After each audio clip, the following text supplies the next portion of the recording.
The cold was the first thing to return. It was a deep, bone-aching chill that seeped into her marrow, far heavier than the damp concrete slab pressing against her spine. Elena gasped, her eyes flying open. But there was no light, only the suffocating darkness of the unfinished basement. Her breath came in ragged, white puffs, visible even in the pitch black. She tried to move her arms, but they were bound tightly behind her back with rough rope that bit into her wrists, drawing blood.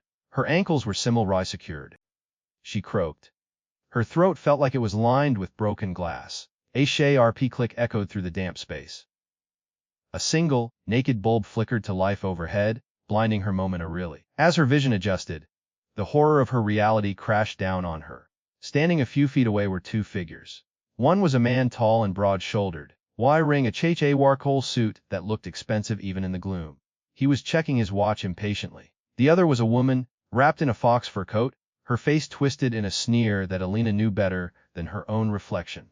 It was Julian, her husband of 3 years, and beside him, smiling with a predatory gleam in her eyes, was Elena's best friend since college.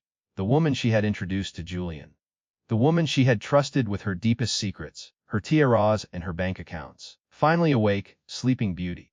Vanessa's voice was like syrup laced with arsenic. She stepped closer, the heels of her boots clicking sharply on the concrete floor.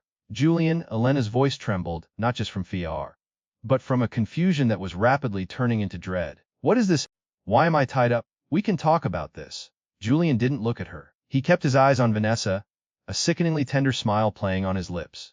As the cement mixer ready outside, babe. It's ready, Vanessa said, leaning into Julian's side. I can't wait to see the new foundation of our empire. Elena's heart hammered against her ribs like a trapped bird. The memories of the past month flooded her mind. The late nights at the office. Julian's sudden, unexplained absences. Vanessa's constant, hovering presence. Always offering to help Elena with her stress. Always suggesting she take more sleeping pills. Julian, please, it's me. Elena. What are you doing? Julian finally turned to look at her. His eyes, which she had once thought were the warm brown, were now devoid of anything human. They were cold, calculating, and empty. We need the money, he said, his voice flat. The merger with the Sterling Group is stalling. The board is getting restless. But if the CEO's only daughter disappears, the stock will tank. The company will be vulnerable. And with the life insurance policy I took out on you last month, well, let's just say we'll be very, very comfortable. The words hit her harder than a physical blow. The insurance policy, the sudden, overwhelming guilt she had felt when he insisted she sign the paperwork, claiming it was for her peace of mind. It hadn't been stress. It hadn't been work. It had been this, a calculated execution. You're gonna kill me, Elena whispered, the reality finally piercing through her denial. We're gonna liquidate you, Vanessa corrected, crouching down so she was eye level with Elena. She reached out and stroked Elena's matted hair, her touch feather light and utterly terrifying. Don't look so surprised, honey. You were always the naive one. The good girl. Did you really think Julian loved you? He loved your father's connections. He loved the Sterling name, but you were just the vessel. And now, you're just an obstacle. Why? Elena sobbed. Tears cutting tracks through the grime on her face. Why we're alright, I loved you, Julian. I gave you everything. And that was your mistake, Julian said, walking over to a pile of tools in the corner. He picked up a heavy iron wrench. You gave too much. You were weak, Elena. A Sterling Harris playing house. You didn't have the stomach for what it takes to run this world. Vanessa does. She understands power. He walked back, the metal tool heavy in his hand. Nothing personal, it's just business. Vanessa laughed. A high, shrill sound that bounced off the concrete walls. Oh, it's personal for me. I've hated you since sophomore year. Always getting the scholarships, the boys, the praise. It's going to be so satisfying to watch the light leave your eyes. Julian raised the wrench. Panic, primal and electric, surged through Elena. She screamed, thrashing against the ropes, but they held fast. She looked at Julian, begging silently, then at Vanessa, seeing only triumph. The wrench came down. Pain exploded in her skull, white hot and blinding, then darkness. Not the darkness of the basement, but the absolute final void. She felt herself falling through a tunnel of screaming memories. Their wedding day, the first time they met, the moment she signed the company over to him as a gesture of trust. The thought was a scream in the void. I can't die like this, not for them. The darkness swirled, violent and chaotic. She felt a sensation of being pulled, stretched, compressed. The cold returned. But it was different now. It wasn't the damp cold of a basement. It was the crisp, sterile chill of air conditioning. Elena gasped, her eyes snapping open. She wasn't on the concrete floor. She was lying in something soft, silk, high thread, count Egyptian cotton. She sat up violently, her hand flying to her head. No blood, no pain, just smooth, unblemished skin. She looked around. She was in a bedroom. Opulent bedroom with floor-to-ceiling windows overlooking the Manhattan skyline. The morning sun was streaming in, casting long golden shadows across the plush Sierra pet. She knew this room. It was the master suite in the penthouse she read with Julian. What? She scrambled out of bed, her legs tangling in the sheets. She stumbled toward the en-suite bathroom, her breath coming in short, sharp gasps. She gripped the edges of the marble sink and read into the mirror. The face ring back at her was younger. The dark circles under her eyes were gone. The faint scar on her chin from a childhood accident was really visible. She looked happy knave. She looked at the digital clock on the counter. As June 15, 3 years ago. The day of the annual Sterling Foundation Gala. The night she had announced her engagement to Julian. The night she had signed the preliminary papers giving him executive control over her father's logistics division. Elena stared at her reflection, her chest heaving. The memory of the wrench, the cold concrete, and Vanessa's cruel laughter was still vivid, burning into her mind like acid. She wasn't dead, she was back. A slow, terrifying calmness began to settle over her. The panic receded, replaced by a cold, clarity that felt alien to the woman she used to be. The woman who had loved blindly. The woman who had trusted. That woman died in a basement 3 years in the future. Elena straightened her spine. She looked into her own eyes in the mirror, watching for the terrified girl who had begged for her life. She couldn't find her. Instead, she saw a stranger. A woman with eyes like shattered ice. You wanted the Sterling Empire, Julian, she whispered to the empty room, her voice steady and low. You wanted my life. She turned on the faucet, splashing cold water on her face. She grabbed a towel and dried it slowly, methodically. You can have it, she said, a dark smile touching her lips for the first time. But I'm gonna take everything else. She walked out of the bathroom and towed the closet. Today was the gala. Today was the day she was supposed to play the blushing bride-to-be. But the script had changed. She reached for her phone. She needed to make a call, not to Julian, not to her father. She dialed a number she hadn't used in years. A number for a private investigator she had hired once to find a lost dog. A man named Mame Arcus who operated in the gray areas of the city. Arcus, she said when he answered, her voice crisp. I need a file on Julian Thorne, everything. Debts affairs shell companies. And I need it by tonight. She hung up before he could answer. Elena walked to the window, looking down at the city below, the ants, the traffic, the empire her father had built. Game on, she whispered. The grand ballroom of the Plaza Hotel was a sea of glittering diamonds and tailored tuxedos. Waiters circulated with trays of champagne, and the air hummed with the polite, predatory chatter of New York's elite. Elena stood at the top of the grand staircase, overlooking the crowd. She wore a dress of deep crimson silk, a stark dépêche from the pastel pink chiffon she had worn in her previous life. It was a dress that commanded attention, a dress that screamed power, not submission. Her heart beat a steady rhythm against her ribs. In her past life, she had descended these stairs nervously, clinging to Julian's arm, desperate for his approval. Tonight, she descended alone. As she reached the bottom step, a hush rippled through the Nairobi crowd. She saw heads turn. She saw the surprise on faces. She saw Julian. He was standing near the bar, holding a glass of scotch, laughing at something a Board member was saying. When he saw her, his smile faltered, his eyes widened slightly. Scanning her from head to toe, he looked confused. This wasn't the demure, obedient fiancé he had groomed. Elena didn't stop. She walked straight toward him, her heels clicking authoritatively on the marble floor. She stopped just short of him, invading his personal space. You're late, Julian said, his voice tight. He reached out to take her hand, a reflex to maintain the image. Elena pulled her hand away before he could touch her. The rejection was subtle but sharp. I was busy, she said coolly, finalizing some assets. Julian frowned, his arm slipping. Assets, Elena, we talked about this. The merger papers need to be signed tonight. Your father is expecting. My father is expecting a show, Elena interrupted, her voice low so only he could hear, and I intend to give him one.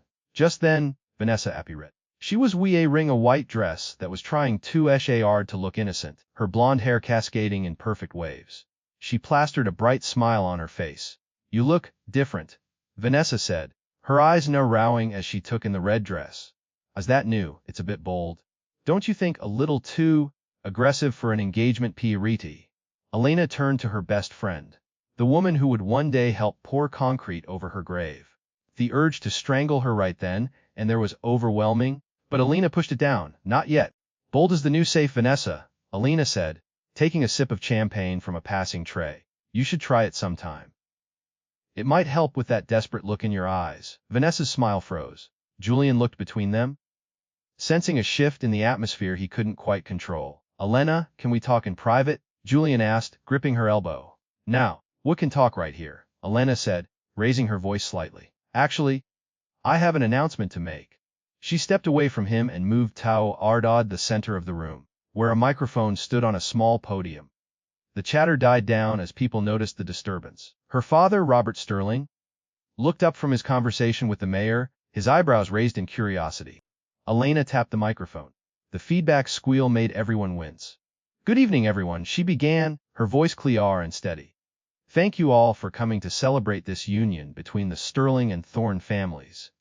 Julian was at her side in an instant, his hand hovering near her back, trying to steer her. Elena, honey, maybe we save the speeches for later. Elena ignored him. As you know, Julian and I have been planning a future together. A future where our companies merge to create a logistics empire. She paused, letting the silence stretch. She saw the anticipation in the room. They wanted the fairy tale. However, she continued, recent events have caused me to re-evaluate the terms of this merger. The valuation of the Thorne Logistics Group. Julian went pale. What are you doing? I've been looking at the books, Elena said, turning to face him fully. Really looking at them. It seems there are some discrepancies, unreported debts, shell companies in the Caymans, and a rather alarming lack of actual assets. A murmur of shock went through the crowd. Robert Sterling stepped forward, his face de-aerokening. What is she talking about, Julian? She's confused, Julian stammered, sweat beading on his forehead. She's been under a lot of stress. Elena, stop this, I'm not confused, Elena said, her eyes locking onto his. I'm just finally awake. As of this morning, the Sterling Group is pulling its investment offer. And as of 10 minutes ago, I fired you from your position as VP of Operations. The room erupted, cameras flashed. Julian stood frozen, his face a mask of disbelief and rage. Vanessa stood behind him, her mouth slightly open, her eyes rotting around for an escape route. You can't do this, Julian hissed, grabbing her wrist. You're making a huge mistake. You need me? Elena looked down at his hand on her wrist. She remembered that hand holding the wrench. With a swift, precise movement, she twisted her arm, breaking his grip. She didn't make a scene. She simply stepped back, smoothing her dress. Security, she said calmly, nodding toward the uniformed guards by the door. Please escort Mr. Thorne and Ms. Vane off the premises. They are no longer welcome at Sterling events. Julian sputtered, his face turning a violent shade of red. You'll regret this, Elena! You are me. You're nothing without me! A deep, smooth voice cut through the noise. That she's doing just fine on her own, the crowd parodied. Walking toward them was a man who sucked the oxygen out of the room. He was tall, with broad shoulders encased in a bespoke black tuxedo. His hair was swept back, and his eyes were a piercing, icy blue. Damien Sterling, the reclusive cousin. The black sheep of the family who had returned from Europe a month ago. The man who was rumored to be worth more than the entire GDP of a small country. He stopped beside Elena, his presence radiating a dangerous kind of authority. He didn't look at Julian. He looked only at Elena. I believe, Damien said, his voice low and velvet smooth. The lady asked you to leave. Julian looked at Damien, then at the security guards moving toward him. He realized he was beaten. For now, he shot Elena a look of pure venom. This isn't over, Elena. You have no idea who you're messing with. I know exactly who I'm messing with, Elena replied, her voice steady trash. As Julian and a fuming Vanessa were escorted out, the crowd began to whisper. Robert Sterling approached his daughter, looking stunned but proud. But Elena's attention was on the man beside her. Damien turned to her, a faint, intrigued smile playing on his lips. That was quite a performance. Cousin, he said. Elena met his gaze. In her past life, she had rarely spoken to Damien. He was a ghost story, a rumor. But now, looking at him, she saw something else. She saw an ally, or perhaps a weapon. It wasn't a performance, Elena said, taking a sip of her champagne. I was an eviction notice. Damien chuckled, a rich sound. Regretful, Elena, you've just made an enemy. Julian Thorne is a rat, but rats can see a disease. Alina said, her eyes flashing. I'm not afraid of rats. I have an exterminator. She turned to leave the stage, her head held high.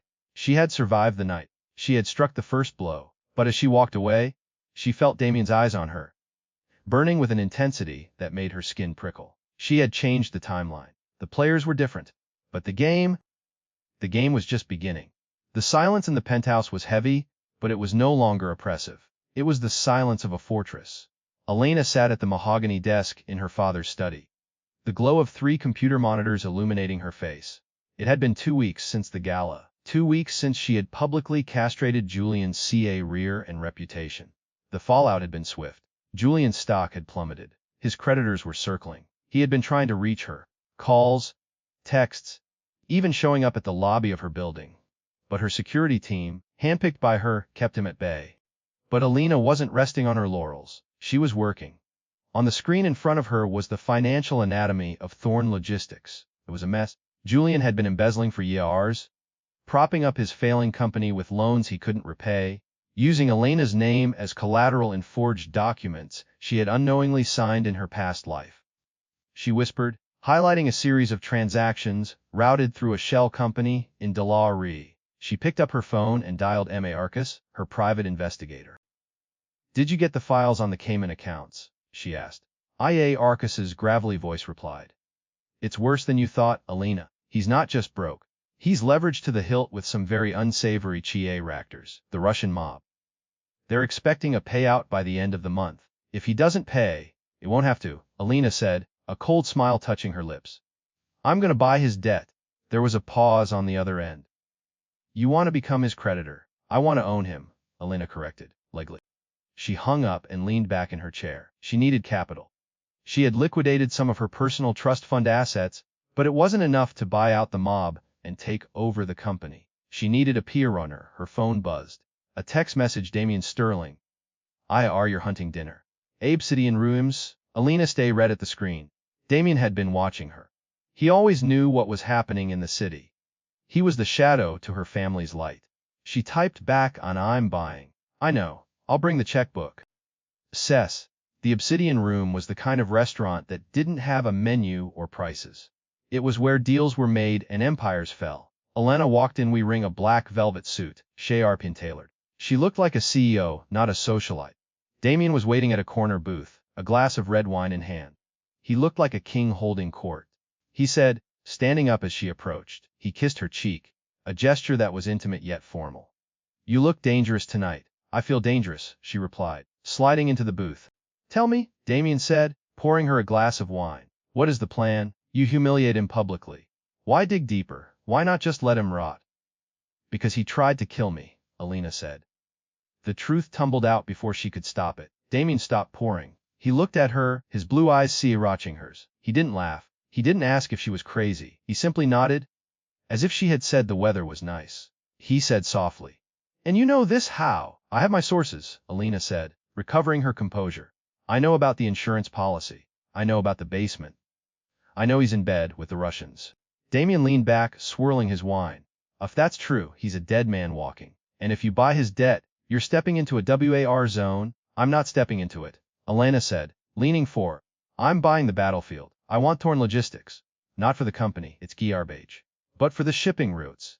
They control the ports in Jersey. If I control those, I control the flow of goods for half the East Coast. Damien's, it was a genuine smile this time, sharp and predatory. Now you're speaking my language.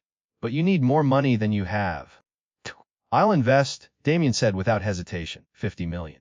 In exchange for 10% of the holding company you formed to acquire the debt. Alina did the math in her head. It was a steep price. But Damien's name on the paperwork would terrify the Russians into selling. It was worth it deal, she said, extending her hand. Damien took it. His skin was arm, his grip firm. One condition, he added, name it. When we crush him, Damien said, his eyes rocketing. I want to be there. I want to see the look on his face when he realizes he lost everything to the woman he thought was his puppet. Alina squeezed his hand. You'll have a front row seat. They spent the next hour strategizing. They weren't just lovers or friends, they were partners in crime. For the first time in 2 lifetimes, Alina felt like she wasn't fighting alone. As they left the restaurant, the paparazzi were waiting. They swore armed, cameras flashing. Alina! Is it true you're buying out Thorne? Is this a revenge plot? Are you and Damien Sterling a couple? Elena stopped. She adjusted her sunglasses, looking every bit the queen of the city.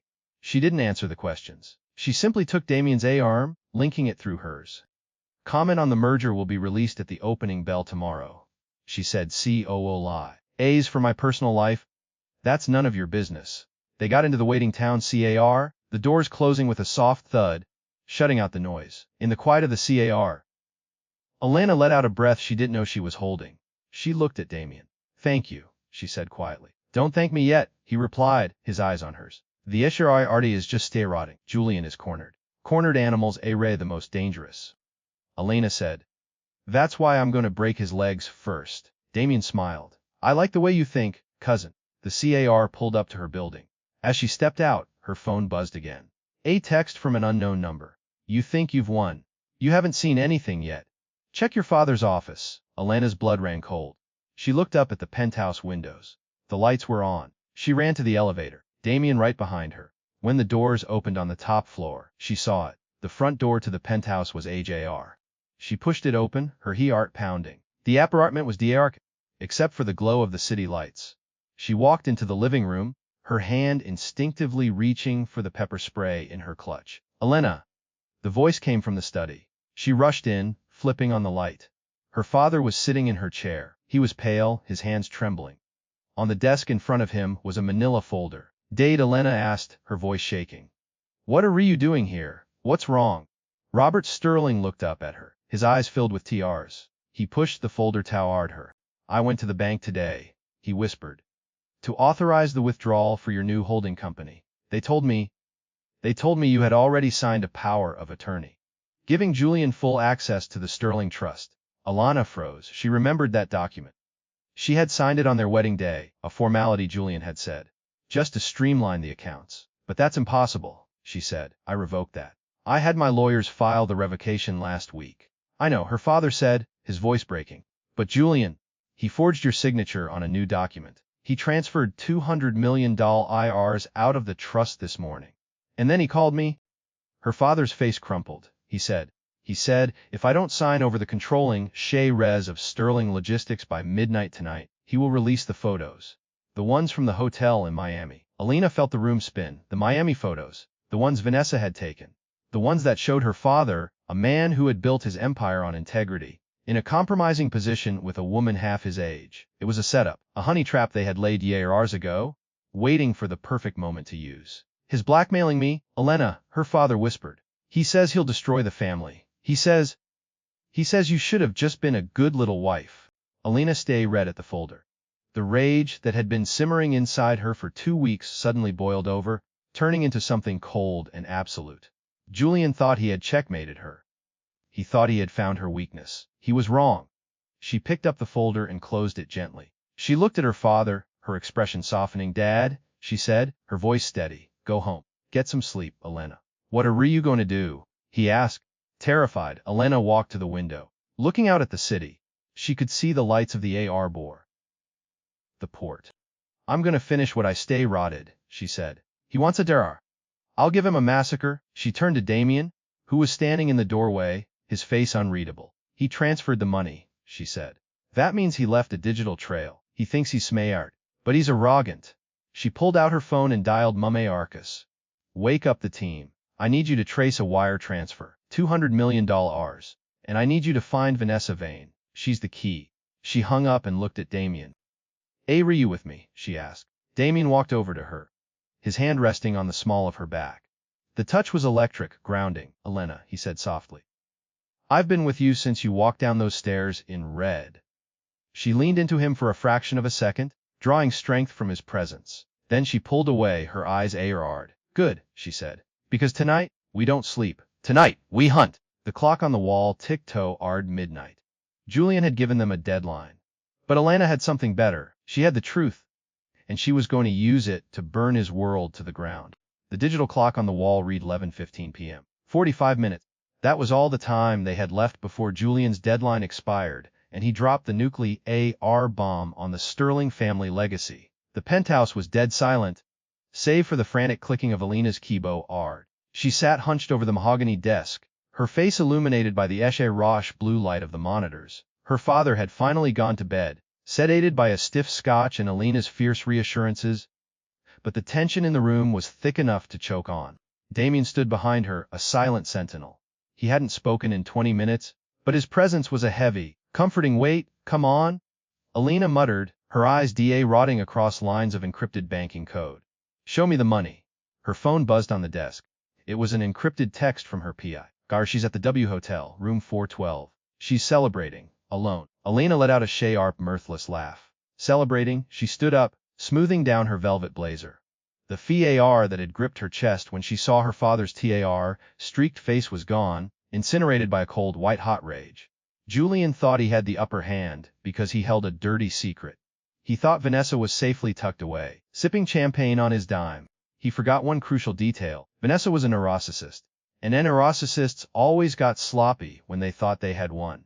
"I'm going out," Elena announced, grabbing her coat. Damien looked up, his brow furrowing slightly. "It's almost midnight, Elena. If you go to him now, he'll just gloat. We need the leverage first." "I'm not gonna, Julian," she said, her voice dropping to a dangerous whisper. "I'm gonna the W Hotel. I'm gonna pay a visit to the mastermind." Damien's eyes widened a fraction. He recognized the shift in her. The prey had fully morphed into the predator. "I'll drive," he said simply. Yes, the W Hotel was a playground for the rich and reckless. The lobby was thumping with bass, heavy music, filled with influencers and trust fund babies. Elena bypassed the crowd, flashing a black car that made the concierge's eyes widen. She didn't wait for the elevator. She took the stairs, her heels clicking a steady, predatory rhythm up to the 4th floor. Room 4 walls. She did not. She used the master key RDMA Arcus had texted her the digital code for. The door clicked open. The suite was a disaster of luxury.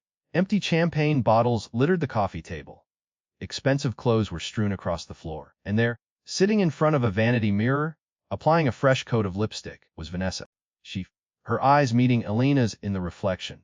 The lipstick slipped from her fingers, clattering onto the marble countertop. "Elena." Vanessa's voice was a high-pitched squeak. She spun around on the velvet stool, her face draining of color. How did you get in here?" "Security. Security is busy," Elena said, stepping inside and closing the door behind her with a soft, definitive click. Damien took care of them. Vanessa scrambled backward, knocking over a glass of water. "Stay away from me! Julian will kill you! He has the photos! He owns your father!" "Does he?" Elena walked slowly toward Arter, her movements fluid and unhurried. She looked around the room, taking in the excess. "He transferred $200 million from my father's trust today. And he put you up in the presidential suit." Vanessa's eyes rotted to the side, a telltale sign of guilt. "I don't know what you're talking about." "Don't lie to me, Vanessa," Elena snapped, the veneer of calm cracking just enough to let the fury bleed through. "I know about the Cayman accounts. I know about the shell companies. And I know that Julian isn't smart enough to pull this off alone. You were the one who found the photos of my father in Miami. You were the one who suggested the blackmail." Vanessa pressed her back against the wall, trembling.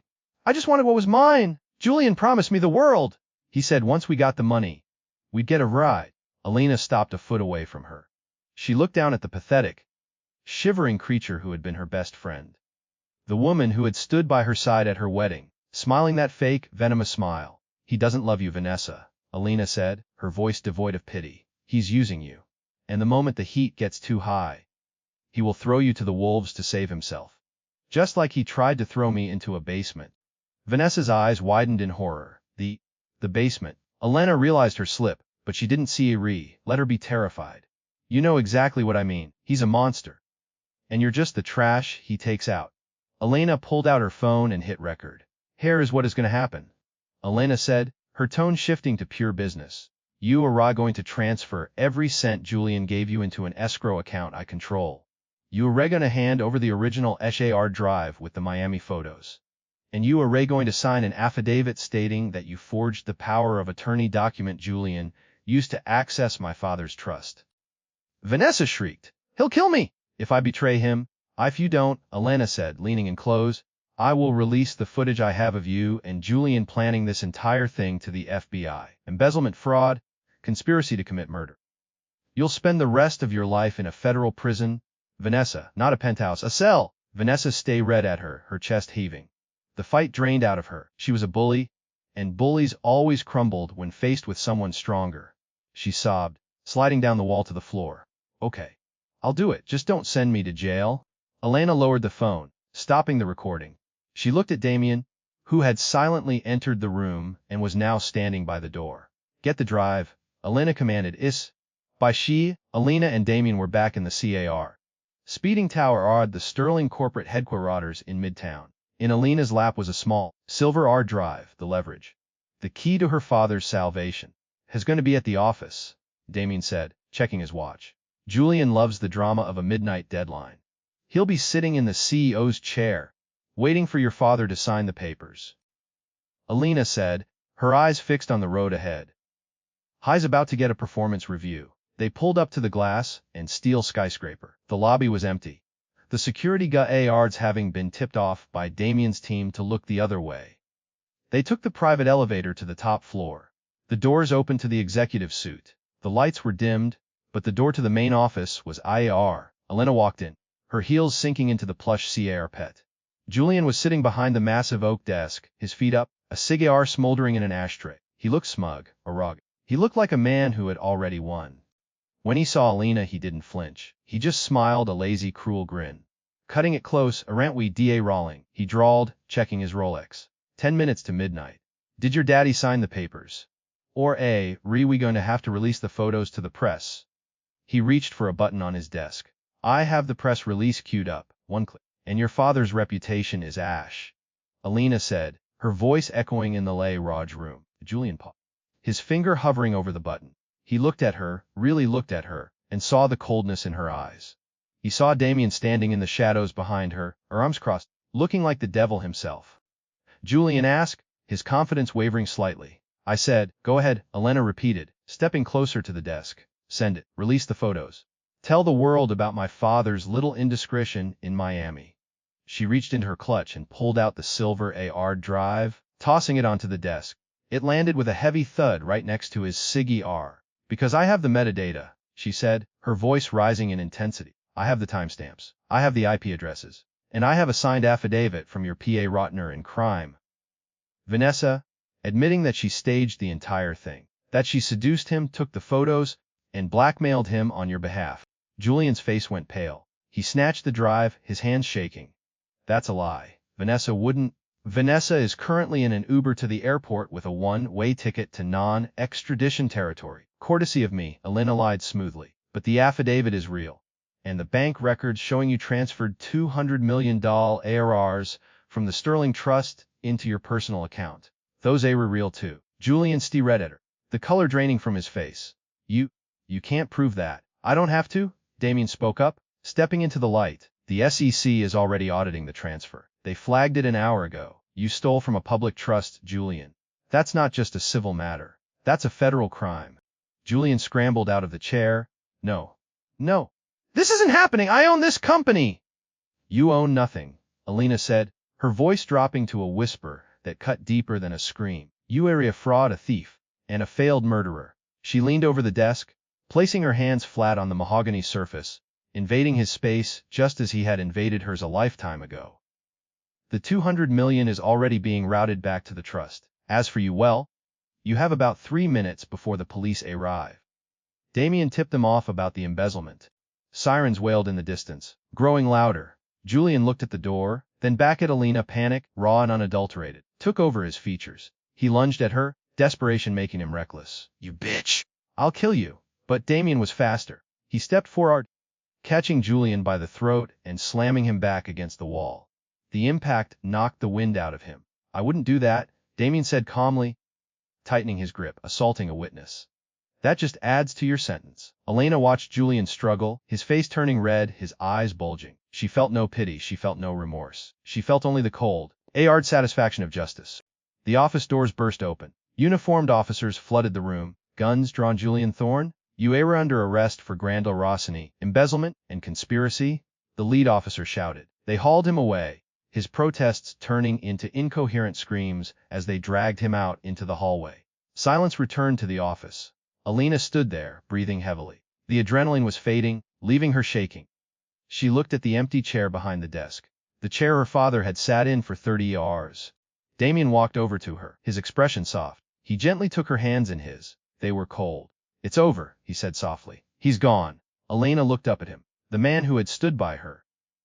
The man who had believed her when she spoke of a future murder. She said, a slow, dark smile spreading across her face. "Has just the opening act." She walked to the window, looking out over the city that was now hers to command. Now, she whispered, would take the kingdom. The flashing red and blue lights painted the glass walls of the executive suite in a rhythmic, chaotic dip. Through the floor-to-ceiling windows, Elena watched as the police shoved Julian into the back of a cruiser. His face was pressed against the cold glass, his mouth open in a silent scream of disbelief. He looked small, pathetic. The man who had once held a wrench over her head was now nothing more than a statistic in tomorrow's financial papers. Elena stood in the center of the office, the silence in the room heavy and absolute.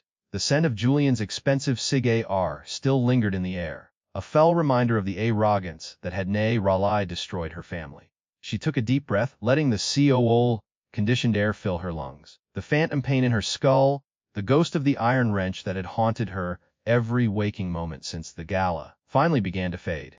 The timeline was secure, the debt was erased, the monster was caged. "He's gone." Alana, Damien's voice broke the silence. He was standing beside her, his presence a steady, grounding force in the aftermath of the storm. He didn't look out the window at the spectacle below. He was looking only at her. Elena turned to face him. The adrenaline that had fueled her through the midnight confrontation was ebbing, leaving behind a profound, bone-deep exhaustion. But beneath the exhaustion was something new, something solid. "I know," she whispered. She walked over to the massive oak desk and ran her fingers along the polished wood. In her past life, she had sat in the chair behind this desk, a figurehead in a gilded cage, signing away her autonomy with a smile. Tonight, she had reclaimed it. Elena said, her voice really above a breath. "I needs to know it's safe. I'll make sure the SEC files are sealed and the trust is restored by morning." Damien promised. He stepped closer, his hand gently covering hers where it rested on the desk. His touch was a stark contrast to the cold marble of the basement she had left behind in another lifetime. "You did this, Elena. You saved him. You saved yourself." She looked up into his piercing blue eyes. In her previous life, Damien had been a shadow, a distant cousin she had ignored in favor of a man who saw her as nothing but a stepping stone. She had been so blind. She had sought love in the shallow end of a toxic pool, completely blind to the ocean of power and devotion standing right in front of her. Damien wasn't just her ally, he was her equal. He had seen the fire in her when she wore the crimson dress, and instead of trying to extinguish it, he had fanned the flames. "What happens now?" she asked, the question hanging in the air between them. Damien's thumb brushed over her knuckles. Now you take what is yours. The Board will be in an uproar tomorrow. Julian's ouster leaves a vacuum in the logistics division. They'll be looking for a leader who isn't afraid to make hard choices." He tilted his head, a faint, wicked smile playing on his lips. "Someone who knows how to handle rats." Alana felt a spark ignite in her chest. The Sterling Logistics ports in Jersey. The empire she had claimed she wanted to control. It was no longer a fantasy born of vengeance. It was a tangible reality waiting to be seized. "I won't do it alone," she said, her gaze locking onto his. Damien's smile deepened, reaching his eyes. "I wouldn't expect you to." He leaned in, his forehead resting gently against hers. It was a gesture of profound intimacy, a silent vow made in the quiet aftermath of Duar.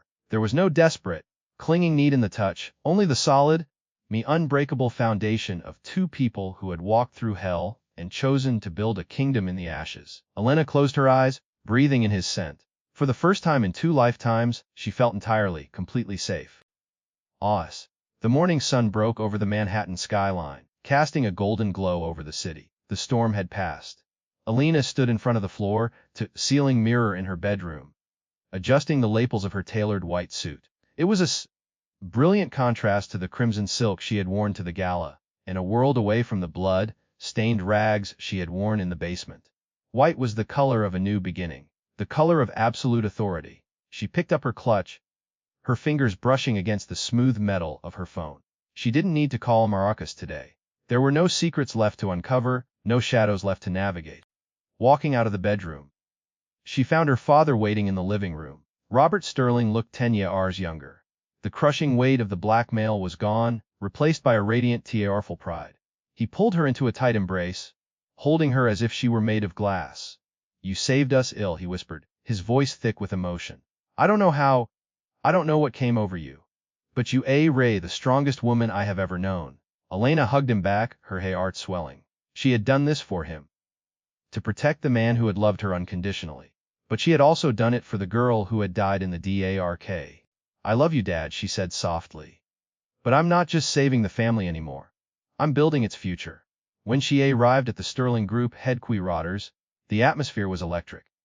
The whispers stopped as she walked through the glass doors. Eyes widened. The board members, the executives, the assistants, they all recognized the shift in the atmosphere. The knave Hyrus was dead. The CEO had arrived. Elena walked directly to the executive elevator, Damien falling into step beside her. They didn't speak, but their synchronized stride was a testament to their partnership. When the elevator doors opened on the top floor, the board of directors was already assembled in the main conference room. They were a room full of older men in gray suits, men who had underestimated her for years. They sat around the long mahogany table, their expressions a mixture of skepticism and apprehension. Elena walked to the head of the table.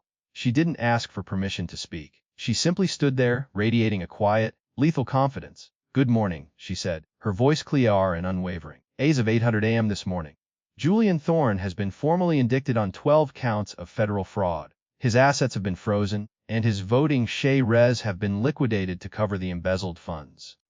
A murmur of shock rippled through the room.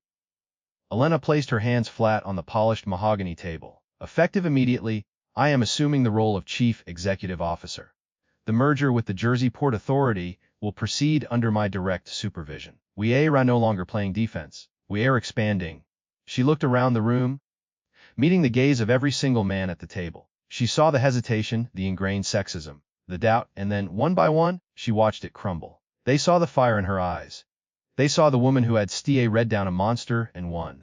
The chairman of the board, a man who had once patted her head and called her little princess, read his throat. He looked at Damien, who gave a nearly imperceptible nod, and then back to Elena. Welcome, Miss Sterling, he said, his voice respectful.